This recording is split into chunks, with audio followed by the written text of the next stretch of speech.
Hello student, अब हम लोग जावा के स्विच स्टेटमेंट के बारे में पढ़ेंगे कि जावा में स्विच स्टेटमेंट क्या होता है और किस तरीके से यूज़ किया जाता है। किसी भी प्रोग्रामिंग में आपका इफ़ एल्स स्टेटमेंट और एल्स इफ़ स्टेटमेंट का जो नेस्टेड फॉर्म होती है वो कभी कभी इतनी कॉम्प्लिकेटेड हो जाती है कि जो आपका प्रोग्रामर होता है वो स्वयं ही आपका कंफ्यूज हो जाता है कि हमारी दी हुई कंडीशन ट्रू है या फिर फॉल्स है। ठीक है, ऐसी जब कंडीशन आ जाती है कि आपका जो प्रोग्राम है वो बहुत ज़्यादा कॉम्प्लिकेटेड हो जाता है, उसमें कंडीशंस को हम फाइंड आउट नहीं कर पाते हैं, तो ऐसी कंडीशन को रिमूव करने के लिए हमारा स्विच स्टेटमेंट का यूज़ किया जाता है। आपका जो स्विच स्टेटमेंट है वो मल्टीपल ब्रांच सिलेक्शन स्टेटमेंट भी कहलाता है, क्योंकि यहाँ पर एक ही कंडीशन के लिए आपकी कई वैल्यूज़ दी जाती हैं, कई ऑप्शंस आपको दिए जाते हैं। तो इस तरीके से स्विच स्टेटमेंट का यूज़ करने के लिए हम स्विच कीवर्ड का यूज़ करते हैं और उसमें आप अपना एक्सप्रेशन जो होता है, जो वैल्यू होती है, उसको हम पास कराते हैं और वो वैल्यू जिस केस के साथ में आपकी मैच कर जाती है उस केस को हम एग्जीक्यूट करा देते हैं। अगर प्रोग्राम में दी गई कोई भी कंडीशन या फिर कोई भी वैल्यू किसी भी केस से मैच नहीं करती है तो उस कंडीशन में हमारे स्विच स्टेटमेंट में एक डिफ़ॉल्ट सेक्शन होता है, डिफ़ॉल्ट स्टेटमेंट होता है, जो कि आपका जब एग्जीक्यूट होता है जब आपकी कोई भी वैल्यू उस केस से मैच नहीं करती। ठीक है, तो इस तरीके से मल्टीपल वैल्यूज़ में से किसी एक वैल्यूज़ को सेलेक्ट करने के लिए आप स्विच स्टेटमेंट का यूज़ करते हैं। तो यहाँ पर हम इसका सिंटैक्स देख लेते हैं कि आपके जो स्विच स्टेटमेंट है उसका सिंटैक्स क्या होता है। तो स्विच स्टेटमेंट में सबसे पहले हम स्विच कीवर्ड का यूज़ करते हैं, उसके बाद में हम उस वेरिएबल को या फिर हम बोलते हैं एक्सप्रेशन को उसके अंदर पास करते हैं जो कि हमने वहाँ पर दे रखा होता है।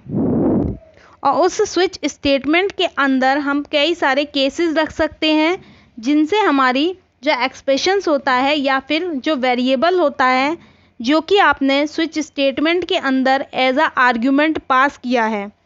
वो जिस केस के साथ में आपका मैच कर जाता है उस केस को एग्जीक्यूट कर दिया जाता है और बाकी का आपका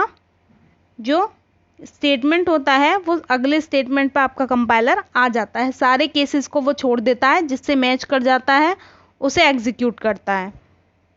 इस तरीके से एक ही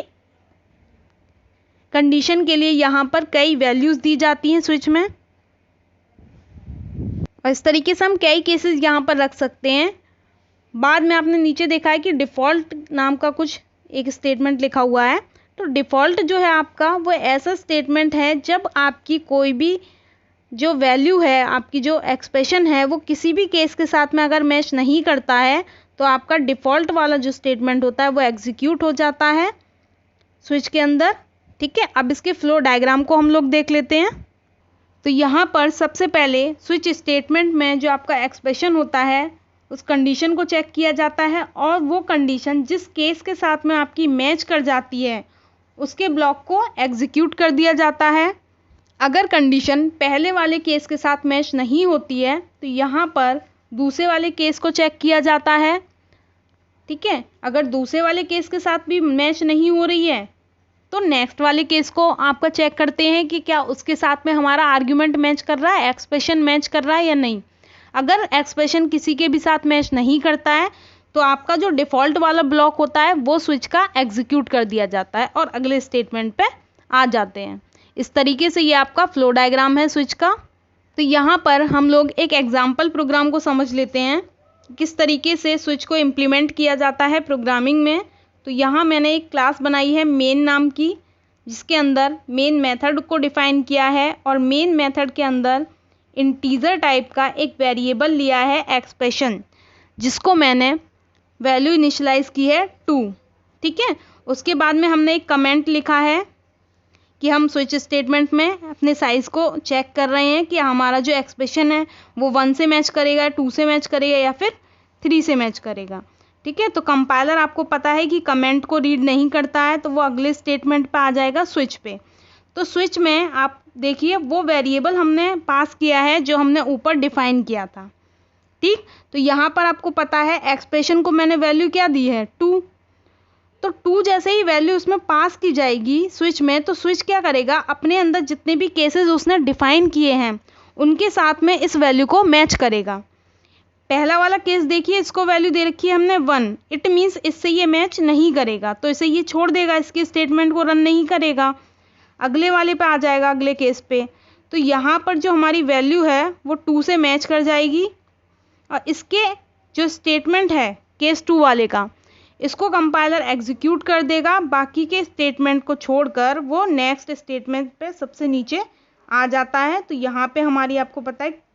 हमारा स्विच क्लोज किया गया है, मेन मेथड क्लोज किया है और क्लास क्लोज किया है। इस तरीके से इस प्रोग्राम को जब हम लोग रन कराएंगे तो इसका जो आउटपुट हमें मिलेगा वो मिलेगा केस 2,